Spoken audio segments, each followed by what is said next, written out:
మాజీ మంత్రి కొడాలి నాని అనుచరుడు అట్లూరి నానాజీపై గుడివాడ టీడీపీ నేత మజ్నాడ నాగరాజు పోలీసులకు ఫిర్యాదు చేశారు. 2 ఏళ్ల కిందట అట్లూరి నానాజీ తన వైకల్యాన్ని దూషించి చంపేస్తానంటూ బెదిరించాడని నాగరాజు ఫిర్యాదు చేశారు. అప్పుడు వైసీపీ ప్రభుత్వం ఉండటం వల్ల తాను ఇచ్చిన ఫిర్యాదుని పోలీసులు స్వీకరించలేదన్నారు. ఇప్పుడు కూటమి ప్రభుత్వం అధికారంలోకి ఉంది కాబట్టి ధైర్యంగా ఫిర్యాదు చేశానని నాగరాజు అన్నారు.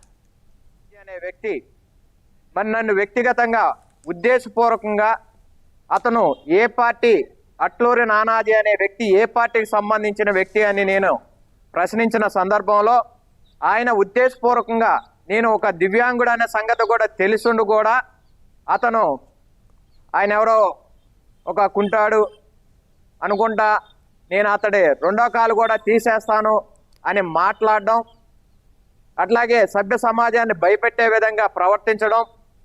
నేను ఆ రోజున ప్రశ్నించింది పార్టీ కోసం పనిచేస్తున్న వారు ఎవరు, నిజంగా పార్టీ కోసం పనిచేసే వ్యక్తులైతే చంద్రబాబు నాయుడుని అరెస్ట్ చేసినప్పుడు కూడా రాని వ్యక్తులు ఈ రోజున చంద్రబాబు నాయుడు కూటమి ప్రభుత్వం కోసం పనిచేసామని చెప్పుకుంటున్నారు. నేనేదో టీడీపీలో నేనని చెప్పేసి పాపం కాలేనట్టుంది, రెండోది నేను తీయాలేమో నాకు అర్థం కావట్లే. వాడేందో ఇతను టీడీపీ పార్టీ కూడా ఏందని అడుగుతున్నాడు నన్ను. నా ఫోటో స్టేటస్ పెట్టాడు, రేపు రెండో కాలు తీసే ప్రోగ్రామ్ ఉంటుందో తెలియదు, ముందు చూద్దాం. అరే రా వెంకటేశ్వరం, నువ్వు నీకు ఇన్ఛార్జ్ పదవి పోతుంది, రాముకు సీట్ ఇచ్చేస్తున్నారు, నీకు భయం పట్టేసుకుంది, రాము దగ్గరికి ఎవరు చేరకూడదు, నీ భయం నీది, నువ్వు స్కంద అపార్ట్మెంట్ నువ్వు అసలు అవినాష్ ఫోన్ చేసి ఎందుకు హెల్ప్ అడుగుతున్నారా? దేవయానేష్ అనే మనిషికి నువ్వు ఎందుకు ఫోన్ చేస్తున్నావు? మేము ఆడతాం దేవయానేష్తో, ఈ పార్టీలో రాకముందు నుంచే అతనితో మాకు మంచి సంబంధం ఉన్నాయి, మేము ఆడతాం.